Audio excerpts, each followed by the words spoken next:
ధూళినైన నన్ను దూతగా నిలిపావు. ఎన్నికలేని నన్ను ఏలికగా చేశావు. ధూళినైన నన్ను దూతగా నిలిపావు. ఎన్నికలేని నన్ను ఏలికగా చేశావు. భూమి విరిగి ఫలమిచ్చెను, మేఘమిరిగి వర్షమొచ్చెను. రొట్టె విరిగి వృద్ధి చెందెను, నన్ను విరిచి వాడుకోమయ్యా.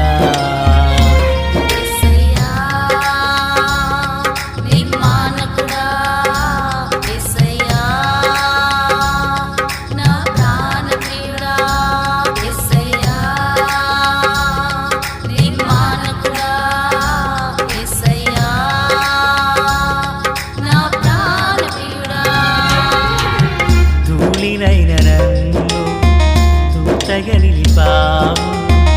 ఎన్నికలేని నన్ను ఏలికగా చేశావు. ధూళినైన నన్ను దూతగా నిలిపావు. ఎన్నికలేని నన్ను ఏలికగా చేశావు.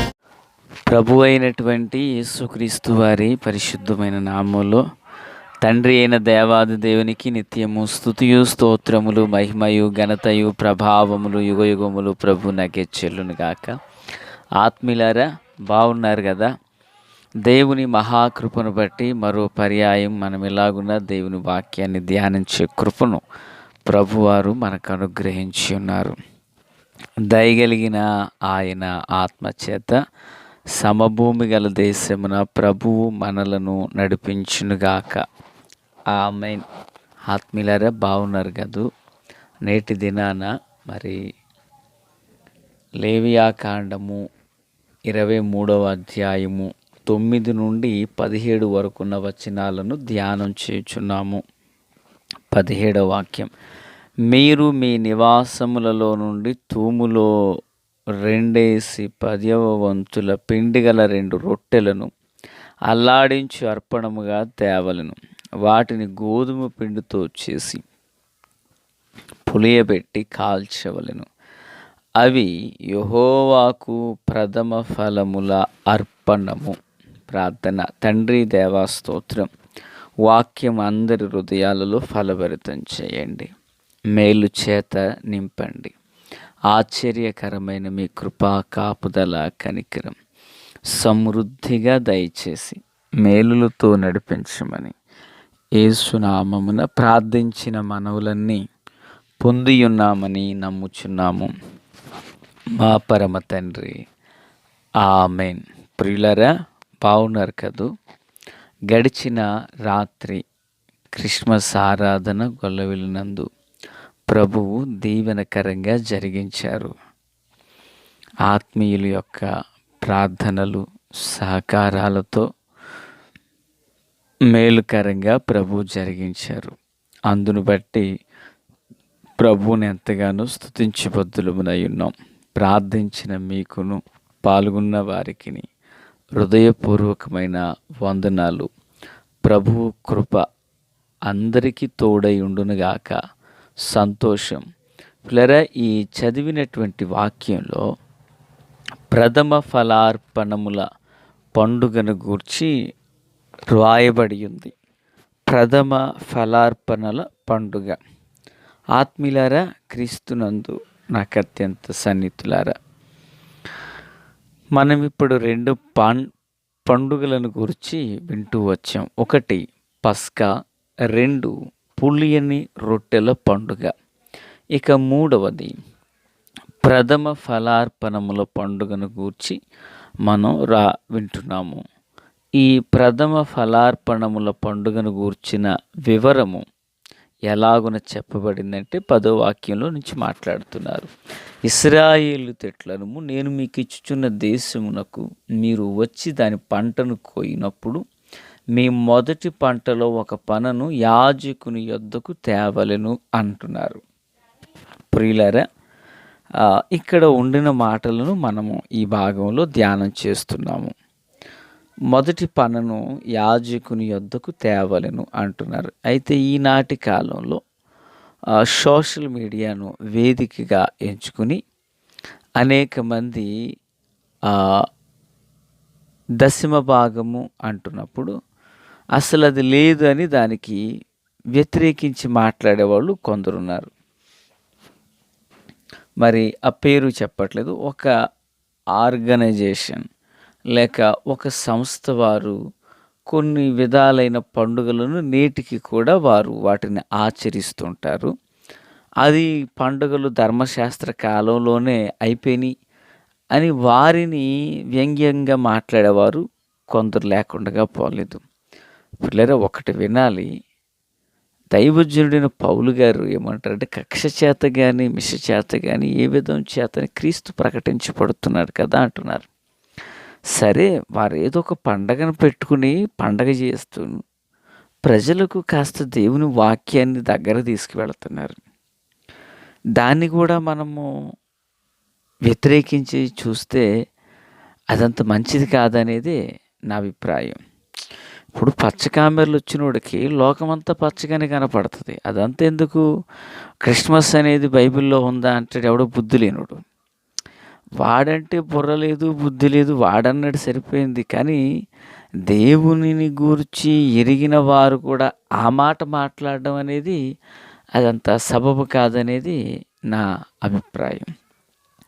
ఏ విధం చేతనైనా ఒక అన్యునికి క్రీస్తు యొక్క వాక్యాన్ని అతడి యొద్దకు మనం తీసుకువెళ్ళాలి. ఇప్పుడు పూర్వీకులైనటువంటి మిషనరీలు మొదటి శతాబ్దం నుండి కూడా వారు కష్టపడిన విధానం ఏంటి? పరిచర్య చేసినప్పుడు ఏంటి?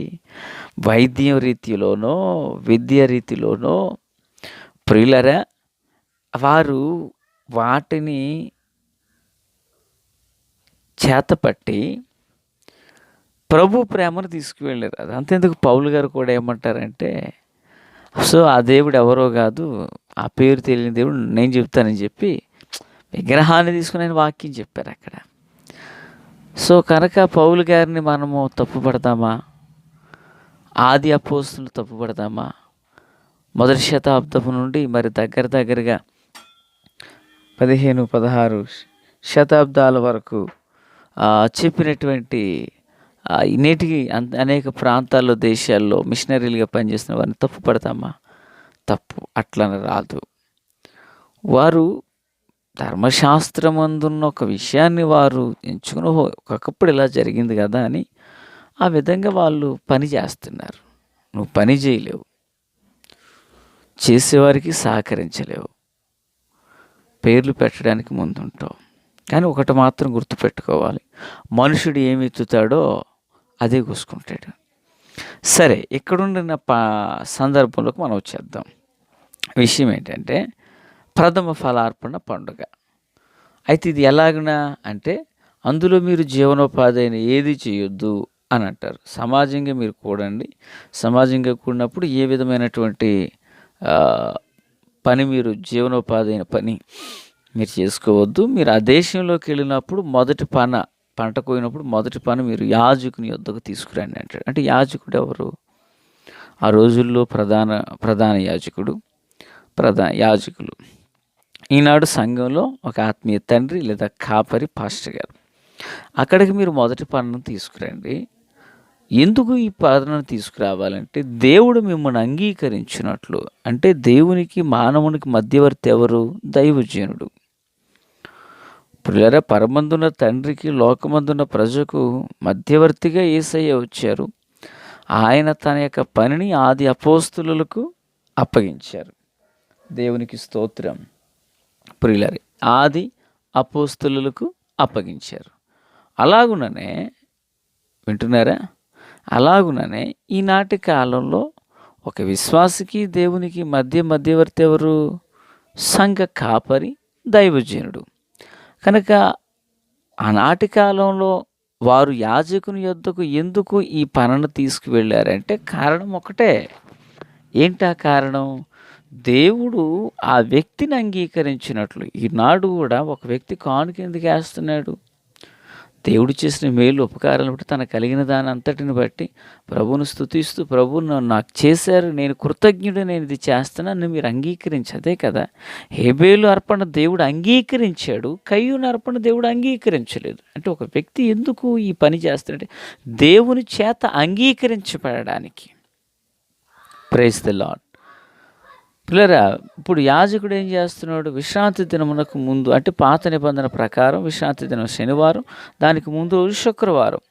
దాన్ని ఏం చేస్తాడంటే యాజకుడు దాన్ని అల్లాడింపవలను. ఆ పనును అర్పించి దినమున నిర్దోషమైనటువంటి ఏడాది పొట్టేలు యెహోవాకు దహన బలిగా అర్పించాలి. ఇది ఎందుకు చేయాలి అంటే కారణం ఒకటే. ఇది ఎందుకు చేయాలంటే కారణం ఒకటే. ఏంటి ఆ కారణం? ఆ మనుష్యుడు దేవుని చేత అంగీకరించబడాలి. ఆమేన్. తనకు కలిగినదంతా మిగిలినది ఆశీర్వదించబడాలి. ఇది ఒక రోజుకి, ఒక సంవత్సరానికి కాదు. కొందరికి 1-2 సంవత్సరాలు జరిగేసరికి సీనియారిటీ పెరిగేసరికి సిన్సియారిటీ తగ్గిపోద్ది. ఒకప్పుడు పాస్టర్ గారు, అయ్యా నువ్వు మాకు దేవదూతలా ఉన్నావు అన్నటువంటి వ్యక్తులు కొద్ది సంవత్సరం, 1 సంవత్సరంన్నర దాటగానే వీళ్ళకి పాస్టర్ గారు ఒక దయ్యంలాగా అనిపిస్తాడు. ప్రియులారా, పాస్టర్ గారు అప్పుడు దైవజనుడు, ఇప్పుడు దైవజనుడే. విశ్వాసి, అప్పుడు విశ్వాసి, ఇప్పుడు విశ్వాసే. అయితే కొంచెం వీళ్ళకి సీనియారిటీ పెరిగేసరికి ఏముంది, కొంచెం సిన్సియారిటీ తగ్గిపోయి లోబడడానికి మొదలుగా సెటార్లు వేయడానికి ఇష్టపడుతుంటారు. ఎవరు వీతుందని వాళ్ళే కోసుకుంటారు. మనం డోంట్ వరీ, మనం బాధపడక్కర్లేదు. ఎందుకు ఈ నియమం అంటే ఇది తరతరాలకు. చూడండి 14వ వచనం, ఇది మీ తరతరములకు మీ నివాస స్థలములన్నిటిలో నిత్యమైన కట్టడి. అంటే 1 సంవత్సరానికి సంబంధించింది కాదు. క్రైస్తవ భక్తి జీవితం మరణం వరకు సంబంధించినది. ఆమేన్. ప్రియులారా, మరి జీవము కలిగినటువంటి దేవుని పిల్లలుగా మనం అట్టి ఆత్మీయతతో నింపబడి ప్రభువునకు నీవే ఒక ఫలంగా మారాలి, నేనే ఒక ఫలంగా మారాలి. మనము ప్రభువు కొరకైన ప్రథమ ఫలార్పణముగా మారాలి. ఆమేన్. ఆ కృపతో దేవుడు మనలను దీవించినట్లుగా, ఎందుకంటే మనం ప్రథమ ఫలార్పణం అయితే మనల్ని దేవుడు అంగీకరిస్తాడు. ఆ కృపతో దేవుడు దీవించునుగాక. తండ్రి దేవా స్తోత్రం. వాక్యం అందరి హృదయాల్లో ఫలభరితం చేసి మేలుతో నింపి నడిపించమని, ఆశ్చర్యకరమైన మీ కృపా కాపుదల కనికరాలు దయచేయమని యేసు నామములో ఆమేన్. Praise the lord.